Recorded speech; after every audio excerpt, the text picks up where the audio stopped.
Hello, everybody. Hello, Anne. Hello. Wonderful to be with you.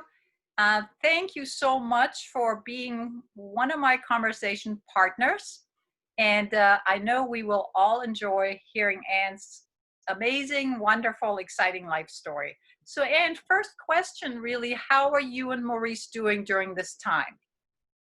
I think we're doing as well as can be expected. We're very much aware that we are privileged to be here at Westminster Shores, where it's like being in a white collar prison, if you will. We have a lot of amenities. We can walk around the grounds, and Yes. we swim and have sports together, and it's been very nice, and all these exercise programs are wonderful. So Yeah, yeah. And are you happy to have Lee back with her wonderful programs? oh yes, it's great to see her. And Yeah. well, and also we have Zoom meetings, I'm working on a memoir in Lyon's class, and it's not like we don't have things to do. We have Right. lots of things to do. Yeah, I love the memoir writing class. It's so wonderful. It's a Um, lot of fun. And yeah, it's mainly, I've always been in writing classes, and it's because you learn, you can tell your own story, but you hear other people's stories, and that's always delightful. You learn yeah, a lot about them. yeah. It's great, and that's why I love my conversations with the residents too that we're recording, because we learn so much from each other, and it's That's just true. wonderful to get to know each other better. So, and going back into your life, into the first years of your life, can you tell us a little bit about where you were born, growing up? Okay, I was born in New Orleans, Louisiana. Oh, My father was teaching economics at Tulane University. mhm. My older sister, who was only 13 months older than I am, had heat prostration in New Orleans, and she couldn't, no air conditioning, and she was really having a hard time taking heat. So we left there, Oh, mhm. and I think Daddy taught for one summer in Chapel Hill, University of North Carolina, and then went back to where he worked at the University of Richmond for a year before he went to Washington, D.C. under the Roosevelt administration to join the State Department. Wow. The beginning of the war, 1941. So he wasn't teaching anymore at that point? No, he had been a Brookings Scholar in Washington, and he found that exciting. And then during the war, he was an economist, and there were all sorts of commodities that were being traded, and that was his banking was his background, banking and trade. And so we were the submarines were blocking our European trade, so and African and Far Eastern. So we were importing things like coffee, beans, and cacao, and sugar and wheat from South and Latin America, and he was one of those negotiators. So he was called a coffee diplomat because that was his main commodity. Wow. Yeah, So, well, it was very important because all the soldiers, all the people in the military had to have their cup of coffee in the morning. So he oh, I had to do get it. too. So you always had good coffee at home, I would think, right? Well, not really, because we went through a period. I freeze-dried coffee and instant coffee, but once we moved to Latin America, we really learned what good coffee was. I mean, Daddy then went into the Foreign Service, and the first place I lived with my parents was Buenos Aires, and they have a lot of Italians living there, and Yeah. these coffee bars with black coffee with cream on top. I mean, whipped cream, which was very good. Wow. So tell us again, when did you move to Buenos Aires? I didn't move there until 1956. I had just gotten out of high school. Uh-huh. As I said, Daddy worked in Washington for a long time. I was 17, my sister was 18, my brother was 10, and we went down. We left New York on a great big cruise ship, the SS Brazil, and sailed to Buenos Aires. So that was my first trip abroad too, and it was very exciting. Wow. So you were already out of high school. Did you go to university then in I went to Argentina? Tulane. No, I flew back from Argentina for my first year of my university in New Orleans. My parents had talked so much about New Orleans, and they had a very good art department. I was majoring in art history and Uh-huh. studio art. So Wow. So your parents stayed in Buenos Aires and you Yes, came back to be at Tulane and yes. get your degree. And did you go back and visit during the summer or? I was supposed to, but I didn't go back. It was silly, but a young Argentinian man had proposed marriage to me, and it scared me to death. So I thought, I am not going back. My sister went back, and I think he proposed marriage to her after that.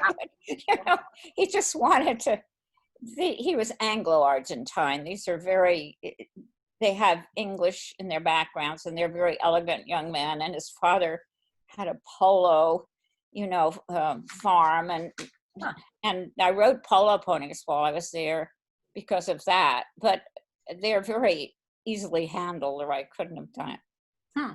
And the Parque Palermo, it's a big park in the middle of Buenos Aires. It's very beautiful. Yeah, I don't know much about Argentina, but the guest we had who was stranded in Argentina, Tim Johnson, the guy, the Pulitzer Prize winner who joined us for the international or intergenerational discussions. So he was talking about Argentina, and I was like, I want to go there. It sounds beautiful, very Oh, it's European, right? beautiful. Yes, Buenos Aires, as they say, is the most European of the Latin American cities. It has a wonderful opera house. Hmm. It has wonderful parks, statues, fine arts. It is great. It's great, but it's gotten quite poor and shabby because of the monetary exchange, and that they have gone down a lot. They used to be very, very wealthy at the end of the 19th century, but since then they've sort of gone downhill.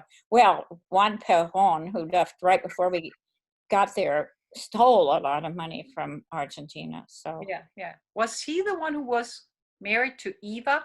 Evita, yes. Evita, yes, Evita. She was well beloved, wasn't she? By the people, I don't know why. I think it's because she came from a very poor family and she made her way to the top. And yes, she was very, very popular. I think before she married him, she had a bit of a shady background, but I think then she became a television star, or she's a singer. Yeah. And I loved the movie or the play too. Don't Evita. I thought it was beautiful, but the Argentinians couldn't stand it because you don't treat a saint like that. You don't make a movie of their Oh, life, uh-huh. especially if you're American. Wow, wow. So Anne, so Yes. Argentina, you got your degree in New Orleans. Did you love the city? Did you remember it from Oh, childhood? no, remembered nothing, but it's an enchanting city. It, I don't think I could have had a better experience. It's a port city, so we had the influence of Latin America there. A lot of the students came from Latin America. They had a really good, medicine, school of medicine, especially tropical medicines. They did a lot of work with Cuba, and it just had a lot of flair. And the reason I wanted to go, in a sense, was because my mother told me stories about the French sellers in the open markets who would call out their products in French. And it's like Streetcar Named Desire. People Uh-huh. still, they don't do it as much, I don't think. I heard people talking on the bus in French, but it's a Cajun French. So Yeah. it's the first time I had an experience with the French language, though. I know you have more experience with the French language. Yeah. Yes. So tell us afterwards. You got your degree, and then did Well, I didn't get my degree, and then I was pregnant. I got married in my junior year, and my senior year I was pregnant. So I graduated with my tummy out to here, but I got my degree. And my first husband, had just gotten a master's degree in literature, American literature, but he went into the Foreign Service. They had just started a department called USIA, the Information Agency. uh-huh.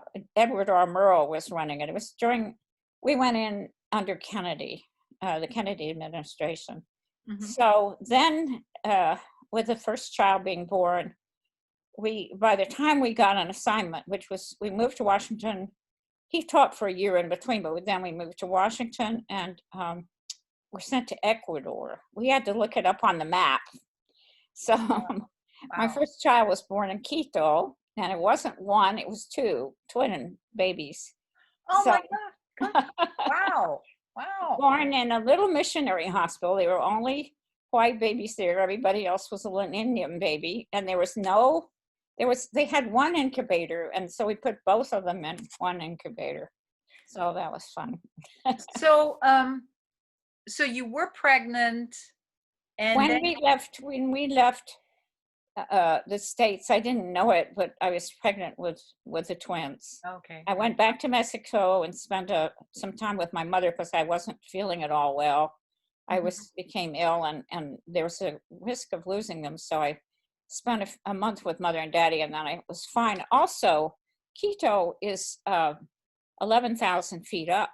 Oh, mhm. Mexico City is 5,000 feet up.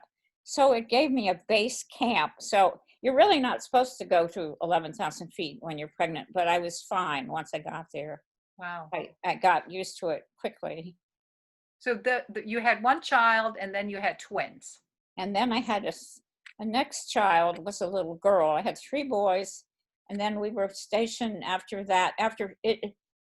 Quito was only a 9-month training period for my husband. And then he was stationed as an assistant cultural attaché in Chile, Oh, Santiago. And Jennifer was my Chilena. My daughter was a Chilean. So, I mean, wow. since she was born in Santiago. And we were so happy after all these boys, to finally get a girl. Girl. So your first child was born in the United States. No, your first In New Orleans. He was born in New New Orleans, Orleans. and then Ecuador, and then Chile. Yes. Wow. That's an international family right there. Yeah. Well, then we came back to the United States, and I had certain difficulties with moving that much with all the children, and I wasn't sure I liked working for government. There were great doubts. It was a period of the Cold War, and there were great problems there because Chile was changing regimes. There was a military dictatorship. We left before it came about, but Yeah. the president was overthrown because he was a leftist, and then it was just so sad to see this country I dearly loved torn apart. We had Yeah. friends on both sides, and it was really like a revolution. It was heartbreaking. Hmm. So I had done what they say in the Foreign Service you shouldn't do, which is to go native. I had fallen in love with this place Mm. that, because I was so young, and it just seemed so wonderful. And, the Chileans they say that they have the sangre liviana. They're light-blooded. They like to laugh, and they had a wonderful sense of humor, and I just met wonderful people there. Since my husband was a cultural attaché, we met. He was only assistant cultural attaché, but our job was taking care of the artists. So Martha Graham's company came there, the ballet Oh, wow. company. Hmm. Domingo sang down there in the opera, and we were in charge of him. Placido Domingo. We had basketball teams. We had all sorts of people that we got to know that were fascinating Wow. in the information agency. Wow, that sounds wonderful. So, I mean, no wonder. So you fell in love with the country. And Santiago de Chile, I heard it's like the Paris of Latin America, right? Well, they say Buenos Aires is, but I Yeah. think the Chileans would contest that because every country down there thinks they're the Paris, Oh, but wow. they're not. I mean, Santiago was exceptional. They had they had two Nobel Prize winners in poetry, Gabriel Mistral and Pablo Neruda, and wonderful poets. We got to know them, and singers, and Oh, wow. it couldn't have been a better experience. Yeah. So that sounds wonderful. So you had to entertain these people. You had to kind of show them around. Was that your? Well, yes, and the Robert Shaw Chorale, uh, their featured singers came to dinner the night that I started having labor pains, or I did the next morning. I entertained Robert Shaw and his chief singers, and and then my husband was gone because he had to take them down to Valparaiso where they were going to sing the next morning. But when he called me in the hospital and I was having the baby, moaning and groaning. I could hear the Bach B minor mass in the background. Wow. So, and then I met Shaw later, and I told him about that experience. He couldn't remember, but they all signed a record for my daughter, and it was Oh, very, very nice. oh, that's wonderful. And so you were not very happy when you had to move back to the States. Is that? Well, I was brokenhearted. I was brokenhearted because Chile was going into a spin at that point, and people that we liked on both the left and the right were very much hurt by that. Chile has gotten over it. They've gone up in, their economy has gone up, but the people on the bottom are still on the bottom. And I think, well, I don't want to go into politics, but that's why they were having these metro strikes down there now. People think the metro costs it's like in France with what they call the yellow vest strikes. There's still a lot of political turmoil down there, which is a shame. Yeah, yeah. But I took my daughter back to visit Oh, the hospital where she'd been born, and I took her to Valparaiso, and then we went down to the beach where she first saw the ocean, which was Zapallar, and a very pretty little beach. Anyway, we're going to stay in Chile unless you want to ask me more. But I married a Frenchman, so you might the second time around. So. yes. So let's go from there. I mean, I'm interested in Chile too because I visited a friend down there. So I know Santiago, and I love that country too. It's wonderful. So tell us more about. So you had your kids. You moved back to the United States. Yes, they were all born. I mean, they were all raised in the United States. We moved to Princeton. We spent a few years in Bethesda, Maryland. And then my first husband he got decided because I was having trouble thinking about leaving the country again. So he got a job in Princeton, New Jersey. Oh. But to make a long story short, he worked at Rutgers as a dean, administrative dean, and he liked Rutgers very much. And at first he was mad because we weren't going to stand that foreign service, but he liked Rutgers very much. And we did, I mean, it was such a young marriage, and I had many illusions or delusions about what marriage could bring. And, it was the time women's lib was coming about, and I unfortunately was parading a count around the house, having my thoughts about more freedoms and everything. And then he left, which was, it taught me how little I knew about dealing with the world. But, you ask in your questions, what was the worst time in your life? It was both the worst and the best, in the sense that I learned to count on myself, to work. I knew that everything he'd given me I was built a little bit on a false premise because I couldn't maintain. I was an artist and I was having shows in Latin America, and, but I couldn't do that. So then I had to earn my way, and I became a commercial artist. And then I started writing art reviews for the Princeton magazines. And I went to Princeton University, finally got a job there where I was doing personal interviews. So that was great. Sorry, I have an incoming call. I'm sorry, I should have turned that off. That's okay, no problem. We're live. We're good. Well, this is a wonderful. I talk into my watch. Maurice gave me this for my birthday, which was yesterday. Oh, happy birthday, Anne! It's an Apple Watch, which I still don't know how to do. I have the little booklet, but Maurice came with it, for instance. Beautiful. So he helps me work it. Good. Yeah, I don't have an Apple Watch, but so are you telling us that? So when your husband, are you saying that your husband left because you were more into, or that you were into women's lib and he couldn't deal with that? Well, it's not as bad as that. If I ever show this to my children, I have to put it another way. My first husband was a Southerner. And I think I didn't conform to his idea of what a wife should be, ironing the shirts well and all of that. And, anyway, he was a very good father. After he left 3 years later, they were teenagers by then, and he came back. I mean, Jennifer was 10 when he left, and the twins were 12, or no. Anyway, we weren't divorced for 3 more years. And then he came back to live in the house. I went to live in an apartment. It was a public housing because I just didn't have any money, but I slowly crawl my way back to the middle class, like so many women do after divorce. Yeah. So and I'd always thought, oh, well, I'll just marry a Princeton professor, but I went on the campus carrying my own identity card. I was working there. I was part of the, not the faculty, but the administration and the job I had. So I was very proud of myself.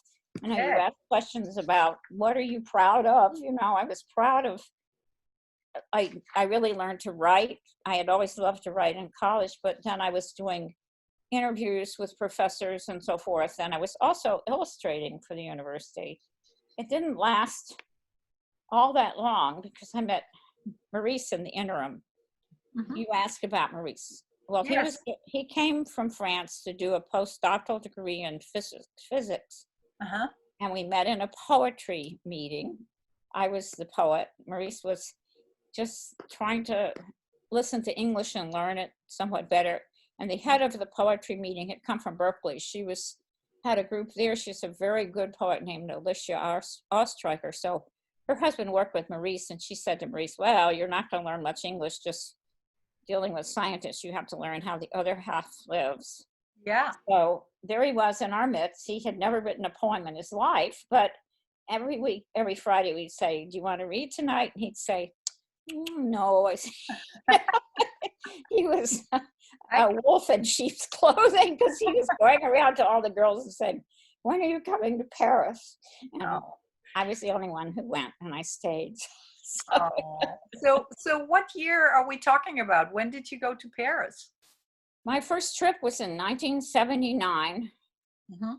And then we had sort of a transatlantic love affair I think I didn't marry him for 5 more years, but he was coming back to the States. He would be either in Boston at MIT using their big computer up there called a Cray, or also he worked in Denver, in Boulder, at a place called NCAR, where the Cray was developed and being used in the United States, and the French hadn't gotten into that yet, but for his calculations, when I first met him, he was studying turbulence in the sun. Wow. You have to have a big computer to work on that. So I won't go into that because I know I'll say the wrong thing, but yeah. So we'll let him, when I interview him, we'll let him talk about that. So Anne, how did you like Paris? You said you went to Paris. So did you go back and forth? You visited with him in Paris, and he came to. I visited for a year or two, and then I moved. I sold everything I had, and except a few things which I could carry in my suitcase. That was hard. But you asked this question: what was the bravest thing you ever did? Yeah. And I guess that was it, because I didn't speak French. Oh, I was going to ask. Not a word. But what I did have was 4.5 years of Spanish. Yeah. And as you know, Latin languages have the same structure, grammatical structure. So I could, I could sort of grasp, especially if I read, I could grasp what was going on. I also started going to the Alliance Française 3 times a week. And I was there amidst all this influx of people who spoke no French. I mean, the Iranian, Ayatollah had come in, and the Shah was gone, and all of these people were suffering great culture shock. There's not a better place in the world to suffer culture shock than Paris, because it's an upward shock. You've never seen anything so beautiful. And of course, Maurice's friends are great. They helped me a lot. So. Wow. So that, I mean, yeah, how courageous is that? So you weren't even married to Maurice. No, we weren't. We got married in about a year, but my kids couldn't believe it. They thought I was a very boring mother. and Uh-huh. to go and move to Paris and to be living with a physicist, a French, they thought there's more to her than we thought. Anyway, they started coming over immediately and they fell in love with Paris, and they'd always loved Maurice Uh-huh. Yeah. ever since I first met him. And then if I didn't see him for a few weeks, I've told these stories to my friends so they don't have to listen, but they would say, "Where is that French dude?" So they came, they learned French, they spent, junior years abroad. One of my kids did, or summers abroad, both Jennifer and one of the twins. And so they fell in love with Paris too. Wonderful. I love Paris too. So here we are back to Paris. I'm saying Santiago is like Paris, Buenos Aires is like Paris, and now we are in Paris. So, Yeah. and I know a little bit about that. I left Germany. I just sold everything I had and came to Germany. So that we have something in common there. And I would say too, that's the most courageous thing I did in life. Did you say you left Germany or you left the States and went to Germany, or you left the Germany and came here? I left Germany when I was 30 years old and I came Yeah. here, and I did not, I was just going to come for a year and then I stayed. That's what I thought. I thought I would try it for a year. Yes. It does take courage, but I knew that I could speak, that I learned Spanish, not learned it really in any depth, but I could carry on a conversation. I thought, okay, I can do it in Latin America. I can do it here. Yeah. However, French is a heck of a lot more difficult than Spanish. the pronunciation is incredibly difficult for Anglo-Saxons. I know, but it's a beautiful language. So you were saying earlier that you worked as a commercial artist. Well, I call it that because I often illustrated my own columns. Well, I had something to show you because you said, who is the most important person in your life? And I thought it was my mother because she loved Paris. She traveled all over the world. My father, who was in the Foreign Service, she was the one she would send me postcards when they were in Paris. And when I illustrated for Trader Joe's, one of the things I did, I did the big paintings for the store. These were about, 3 by 4 feet paintings. And he liked 19th century art, and he wanted me to do knockoffs of 19th century. So I took my mother's portrait and I put it inside of a painting by Manet called The Bar at the Folies Bergère with a barmaid. So this is mother as barmaid. Oh my, how beautiful. Well, as you can see, there are a few things in there that are not in the original painting. Right. There's the parrot and the pirate. The pirate's over here and the parrot's here. Yes. But I also did the work at I did the selling, the tastings. I was what they call the demo queen, and mother hung right above me. Huh. She was serving Dom Perignon, in the picture.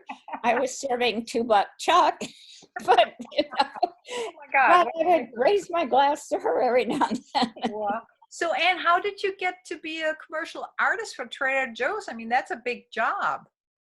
I had always done illustrating my own. I had a column when I was in France, an occasional column that came out in the Trenton Times. It was their French connection, and I knew people that were editors of the paper, and so they wanted me to write about funny columns about Paris, and so I would illustrate them, and I used Maurice in several of them, and and these were cartoon drawings.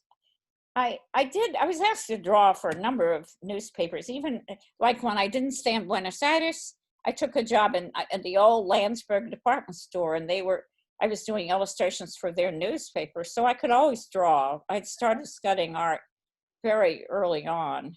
Wow. So. Wonderful. So are there still any drawings of yours out, our posters at Trader Joe's that they're still using? No, when the one manager goes, they usually have the new manager bring in their own artwork. So my paintings, they were really on canvas. They were all over the store. What they did is they took those down, and my children have most of them. Some were stolen, which is a sign that they were good. Wow.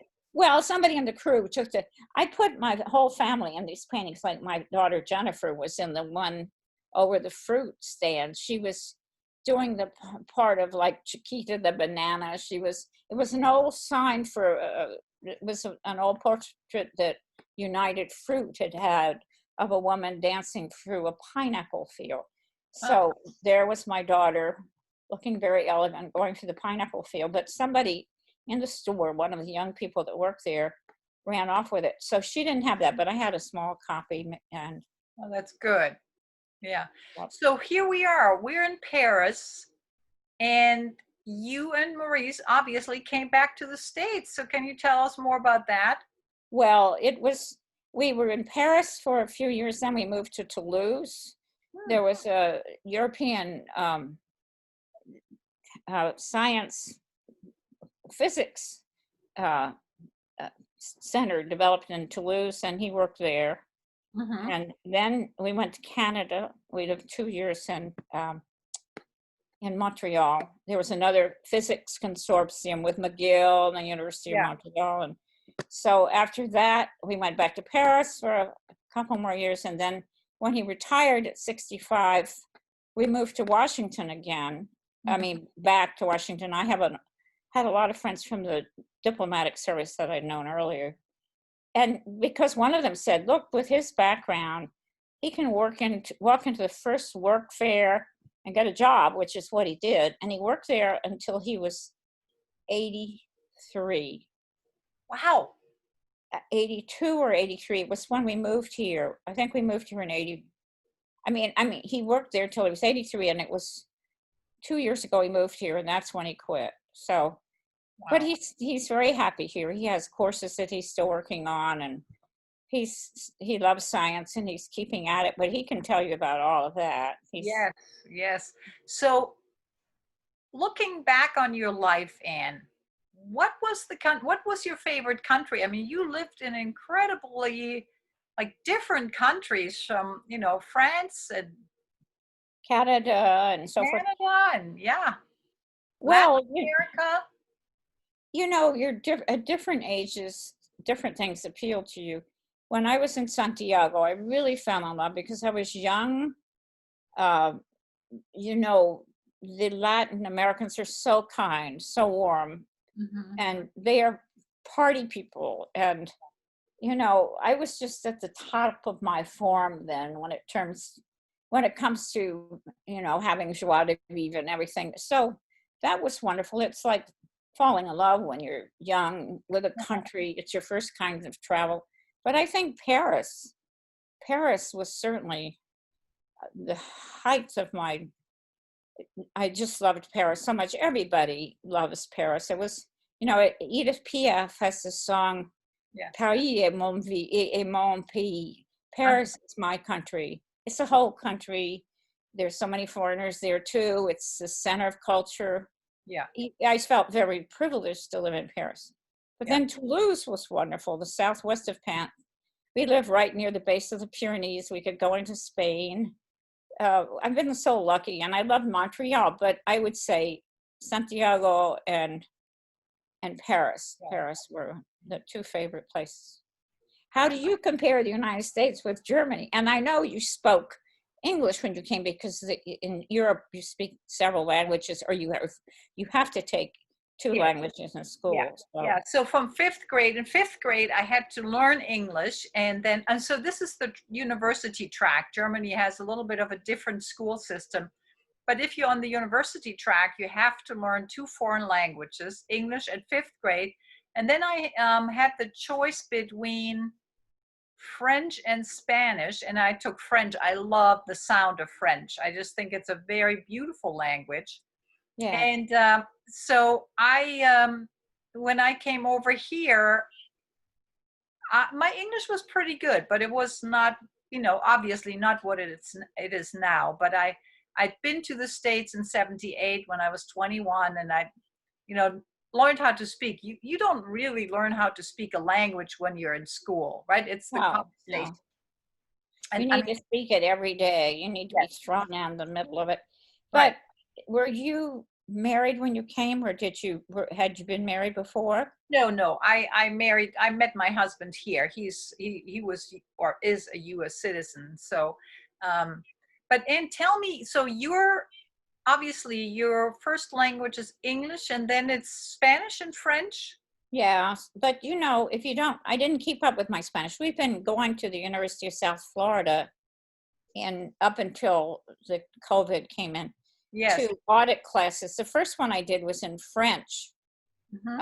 and Maurice was working on Spanish. So I went the second year, I went in Spanish just because we could take a class on the same day. And I do love Spanish. So I Hmm. should be studying my French, but because I'm now dual citizenship, I have Oh, dual the French. citizenship, Hmm. and so does he.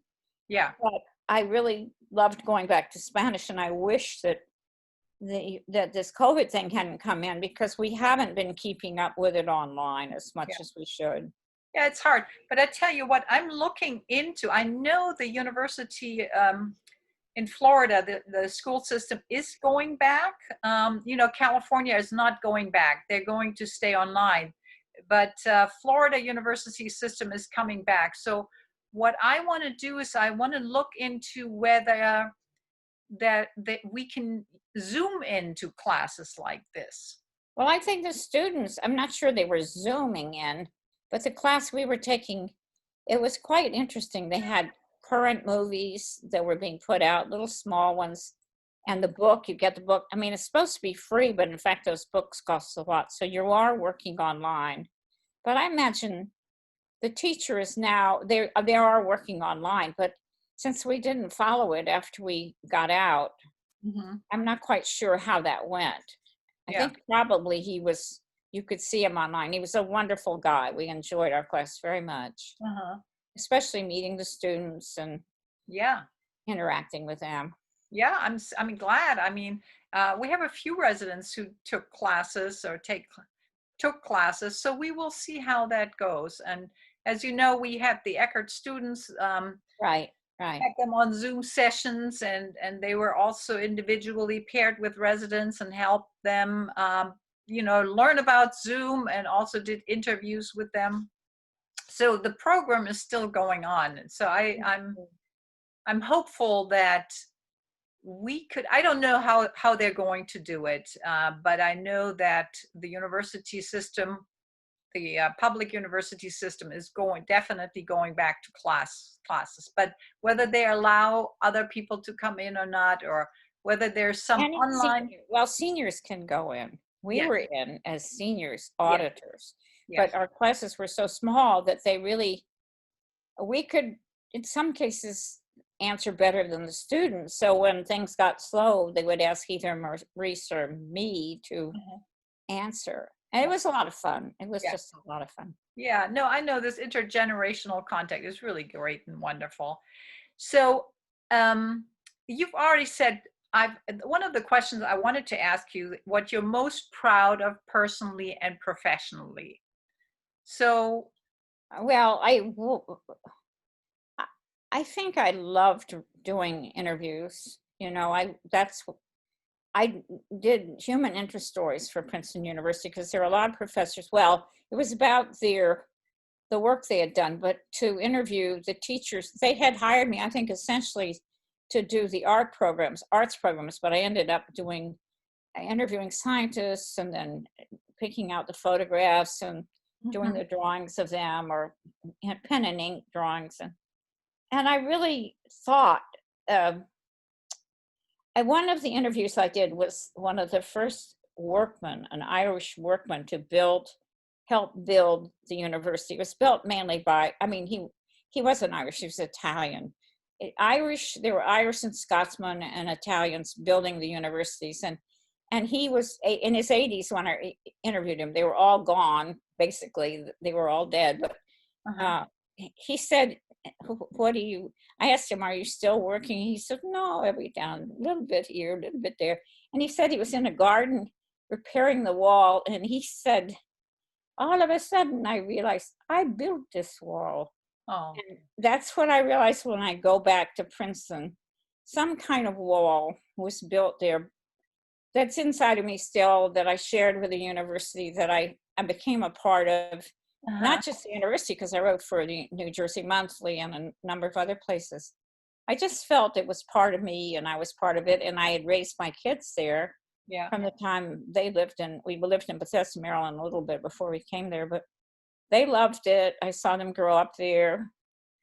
I have and I knew a lot of people there. They were raising their kids, and they're still considered among my best friends. So it's hard to leave that and come here, but at the same time, and leave friends in Washington. Mm-hmm. It seemed to be, something. It was my mother my mother and father that brought us to Florida, because they Okay. retired in Florida. And after my father died, my mother moved into Winter Park Towers in Florida, Uh-huh. which was that time was the Methodists who owned it. Oh, okay. But then the Presbyterians, they seem to know how to handle money.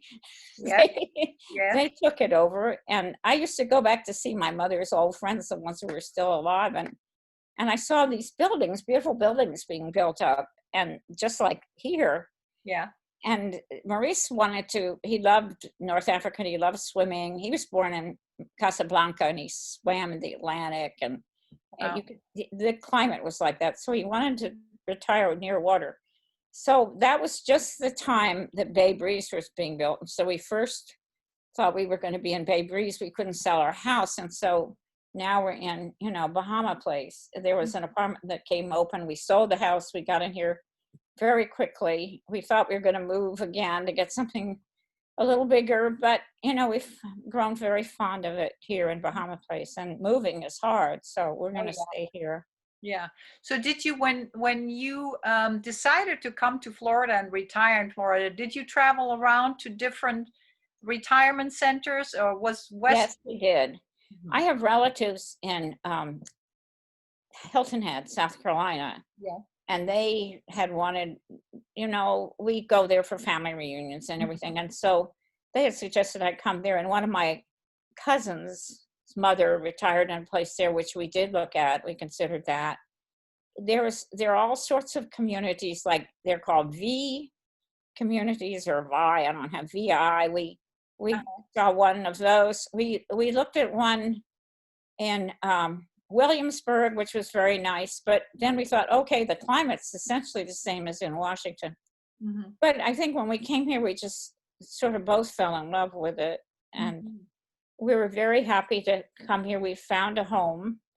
Mhm. It seems like we're in the right place. My father was something of a poet, and he had us memorize poems, my sister and I, when we were children. And there's one about a migrating bird, and that finally, what guides it, through the zones it's traveled till it finds its summer home and rests. And it was like we were guided through somehow guiding through the choice to find a summer home and rest and be among our fellows, and Uh-huh. sheltered in a sheltered nest. And that's all the lines of the poem that he made us memorize, or got us to memorize. We loved doing what he wanted to do. Wow. Make me think we were guided by those words he left us in that poem. Beautiful. Do you remember the poem? I can still recite it, but I don't take, it's 19th century and it's very complicated. It's called The Waterfowl.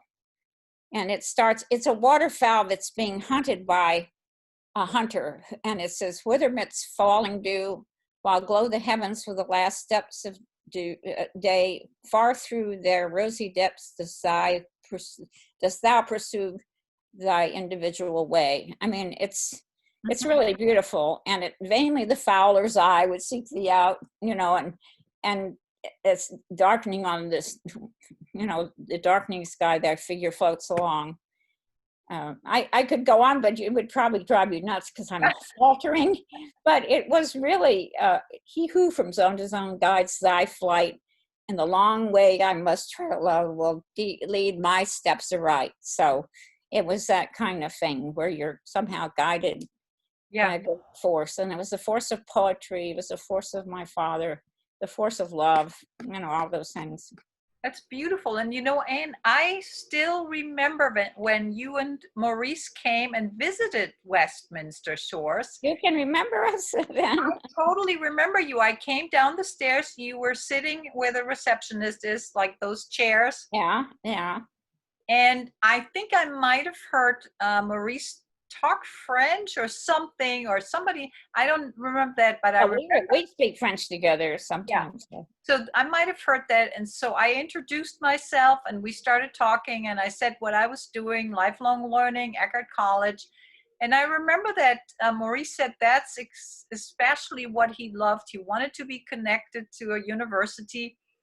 And after you moved, I had a few meetings with him. We met and we talked, and I told him about Eckhart College and the University of the South. So yeah, I remember that clearly.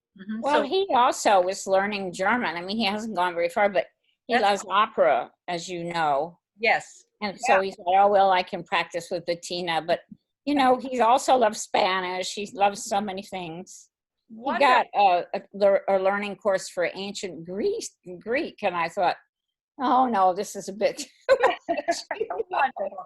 Oh my, it sounds like you're both still so active and, immersed in learning and doing. And I know you're part of the memoir writing class. So, wow, it's wonderful. It's so inspiring to talk to you and know Well, how you're inspiring. You're inspiring to us because you create all these links with the community and with each other and so Thank forth. you. And Thank you. It's so, it's fun. It's really my passion.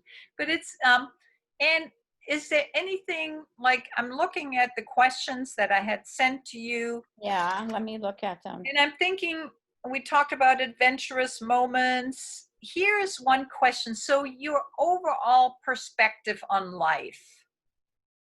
If you Well, I've been very lucky to follow my passion, which is art. You said hobby. Okay, I'm doing a memoir about my mother. We used to gather shells together. I have another show and tell. oh, please. This is a shell mosaic. It's called a Sailor's Valentine. It's Wow. all made out of shells. Beautiful. I did it in Sanibel Island, and I'm a quilter too. Yeah. So we gathered some of those shells together. I took a class. She introduced me to Sanibel, and so it was the idea of a sailor's Valentine as part of the book too. It's a legend. It's not really true, but the sailors were said to be, when they were bored at sea, they would make these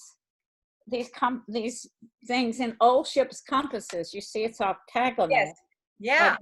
and they would make these patterns. But then they would print words inside in tiny, tiny seed pearls. They'd say, "My darling, I love you. I'll be coming home," or something like that.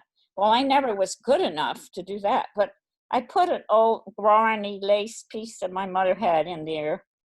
See that Beautiful. little frilly edge. Yeah, I see. I see. So it has also sorts of references to our relationship. And she and my grandfather, who was a shipbuilder, really inspired me to want to travel, to leave. And my mother was. She said when she was a girl, he would take her across the decks of his ship before they went out to sea, and she'd run home. She'd imagine herself in the ballrooms dancing and everything in the staterooms, and she'd run home and get her McGuffey's or her, her geography books, and see where they were going. And she wanted to travel everything in the world, and she did. Wow. And I have done that too. So I that's was been. going to say, so any of your kids, or did they step into your shoes, as they say in German, and were they traveling, or? My oldest boy has probably done the most traveling. He works for Nike in Portland, and Uh-huh. he's in charge of a part of Nike. I guess I don't know what you call it, but a section there that works in the Far East. And so he's been all over the Far East, and he loves it. And he takes his vacations sometimes in Bali and places like that. And he takes his family with him. Uh-huh. So Indonesia, he's gone all over, and he's the one that keeps us in touch with the Far East because he spends a lot of time there. So in other words, he, instead of going to Europe or South America. He figured that had been done by other people in the family. Yeah. But I think that, you know, Alan, I have an engineer son who's in Minneapolis, and he's traveled for his company, electrical engineer. Hmm. My oldest son, I mean, my daughter has traveled to go to Chile, and she's traveled all over the world. She's in the wine business. So she's gone, you know, to everywhere where they make wine. So she's had a tremendous life of travel too. My other twin boy has traveled some for his work, but he's a stay-at-home kind of guy. He lives in Maine now, in Mount Desert Island. He's retired. He was a stockbroker, and then he became a um, he went into, what do you call what Mark was in? He was a stockbroker, and then what did he do? My son Mark, Um, hedge fund manager. Okay. And then that all fell apart. So he went. He has all sorts of wonderful things he does now where he is in Maine. He sold all his big fancy things, and they live in a wonderful place in there right in the park. And he's very much involved in a church up there where he counsels the kids, and you know, they're all doing things they love. So I'm very happy about that. That's great. It sounds like an amazing, wonderful life, and I'm happy, and I know the residents will be happy to see and listen to it. So, anything we didn't touch on that you would still like to share, Anne? Well, I'm just very proud of my own children. They've made it their ways in life. They've taken threads of the lives my husband and my first husband and I gave them, and also what Maurice has added to that, because they're very interested. He speaks Italian. They're very interested in going to Italy. They're, you know, they're interested in languages, and the grandchildren are too. Uh-huh. So they've interviewed him for their courses. My granddaughter Maddie, you know, wanted to know all about Italy and the Second World War and what North Africa was doing in the Second World War and when the Americans landed. So, you know, he's added a great deal to their lives too. Yeah, wonderful, wonderful. Thank you, Anne. Thank you. Thank you. This was great. It's a wonderful time. We could go on, and I'm looking at the time, and I don't want to, you know, absorb any more of your time, but it's been wonderful. And I'm so happy that you're here. You're part of this place in a very deep way, you know. oh, thank you. That is wonderful to say, and I thank you for it, and I thank you for your time. Okay, And well, we're going to say goodbye now, but I will see you very soon. And Maurice as well, and I need to catch him and see when I can interview or talk with him. okay, well, I think he'd love that. So Wonderful. he'll be waiting. Thank you so much, and I will see you soon. Bye, Anne. Bye-bye. Bye-bye.